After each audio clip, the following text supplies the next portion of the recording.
Alright folks, here we go. Back and better than ever with Mark Davis here. The bracketologist show, this is going to be the last one of the summers, folks. And Mark, I think it's appropriate that we give this a little bit of a moment of silence for this bracket that I drew up. I know it's a little crappy, but hopefully one of our advertisers for this show will come on next year and help us out with this bracket here. And hopefully we'll have the sponsor up there with the bracket. But first, let's give a moment of silence for the last bracketology show of the summer.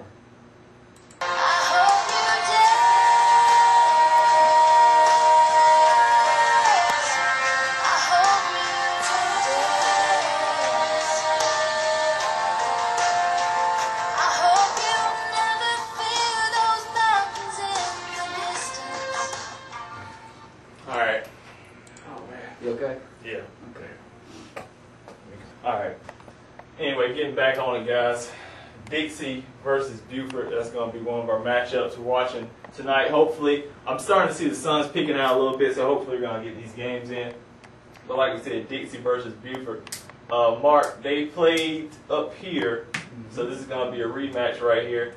Buford took out Wagner Sally 23-1 in a football score. So they're coming on strong here. And I think they're just itching to play the Hornets again right here. This is going to be a good matchup. If they can beat Dixie in that first game, I think they actually got a chance because I'm not sure who Kate Molster's backup pitcher is. And they can take them out in that first game. Who's going to throw after Molster? How's that Dixie pitching rotation looking? That's going to be very interesting. So I think Dixie's going to go ahead and take that one. I talked to one of their coaches last night, and he did say that Buford from up around Lancaster, South Carolina they got some tough girls, some good softball up that way, but I think Dixie got them. Buford's got two good pitchers, so I think they have a shot against Dixie. But like you said, it's so tough to beat a team twice, especially a team the caliber of Dixie. So I'm also going to pick the Hornets to get out of this district.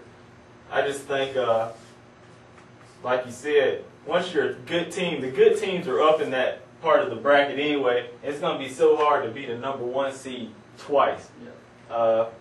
So moving down here, where Schultz got knocked out, so we don't even have to really make a prediction on that game unless you want to, unless you know something I don't about those two teams. I don't know much about those two teams, but I think if you look at the way the history goes, if you'll watch the brackets, and most all brackets, people who's on the top, they keep coming down, they're going to continue to go all the way through and make it to the championship. Exactly. So we'll take this one down, and I believe if we flip it over, we got that 96 Fox Creek game tonight. Wildcats are in the house. Yeah. All right. That might stay. It's a little pretty. All right. 96 versus Fox Creek. All right. The Wildcats are going to be taking on the Foxes tonight, hopefully, if they get that game in. I'm picking 96, Mark, and I'll tell you why. Kelsey Murray's been dominant on the mound for this whole playoff run for the Wildcats, and they're just coming on strong at the right time of the season. And also, 96 is at home in this game where they've been playing pretty good baseball during this stretch right here.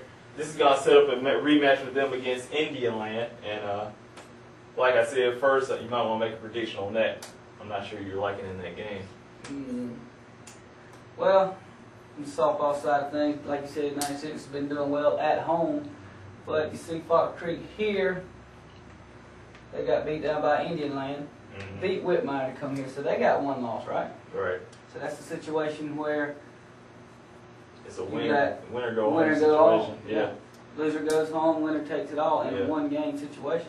Right. I don't know. I think I'm gonna go ahead and take 96 on that one too. 196. That's your slash right there. All right. Well. Alright, we'll take it as a slash. I'm just making sure you're awake here. But moving on, we got to pick a district winner. I'm going to take Indianland over 96. Like you said, it's so tough to beat a team twice. And you can only pitch Kelsey Murray once. And they had a battle right there. I think Indianland will get that in the first game, though. They throw Campbell. And they've been sitting up here. They're going to have about a week and a half off. So it's not like they've just been laying out on the beach over in Indianland on the reservation. They have been, practicing, getting ready for this game, and I think Campbell's ready for this. I think they've seen the best Murray's has to offer, the best 96 has to offer. That's why I'm going to take Indianland right over here as the district winner out of Class A District 4. Who you got? Well, in the same situation right here where Indian Lands had a layoff, it's hard. Even though practice is good, I don't think you can prepare like you're preparing when you're in a game situation. So I think 96 being in more games than Indian Land right there, I think they're going to keep on rolling. And the game's going to take them into it. And I think they're going to come to right here.